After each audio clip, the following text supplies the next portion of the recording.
Start. उपाध्यक्ष महोदय, आज की स्थिति के संदर्भ में संयुक्त राज्य अमेरिका और शस्त्रों से सज्जित अन्य राष्ट्रों के हाथ में ही युद्ध और शांति की कुंजी है। विराम। उनकी जिम्मेदारी बहुत ज़्यादा है। विराम। लेकिन युद्ध और शांति के इस मामले में छोटा बड़ा हर देश चिंतित है। विराम।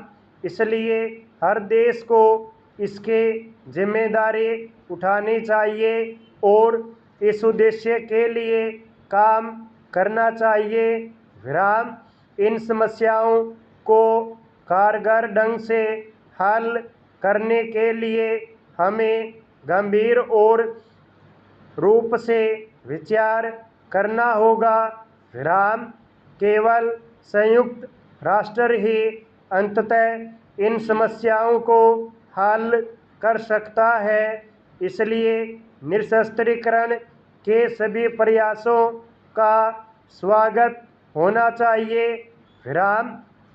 संयुक्त राष्ट्र को ऐसे प्रयासों से घनिष्ठ रूप से जुड़ा होना चाहिए। विराम। स्टेंजा। निरस्त्रीकरण के प्रश्न पर विभिन्न स्तरों पर विचार किया गया है। विराम। उसका एक पहलू सामान्य निरस्त्रीकरण और परमाणु तथा ताप परमाणु के परीक्षण विस्फोटों को समाप्त करना है। विराम। जहाँ तक परीक्षण विस्फोटों का संबंध है, जिनेवा में हो रही समिति की बैठक की चर्चा में काफ़ी प्रगति हुई। विराम।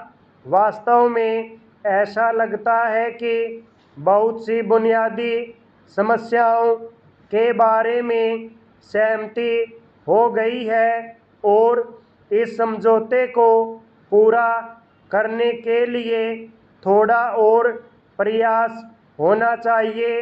विराम।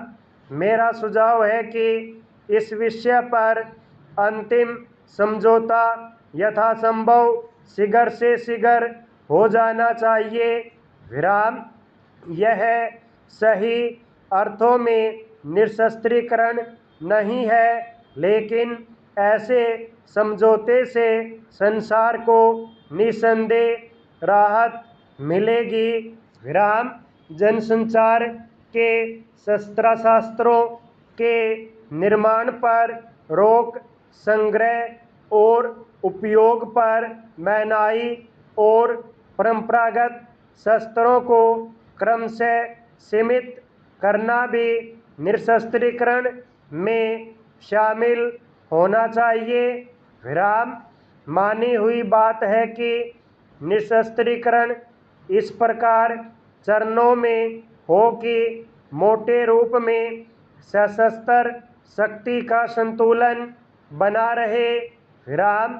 इस काम में इसी आधार पर सफलता मिल सकती है और डर की व्यापक भावना का सामना किया जा सकता है। विराम।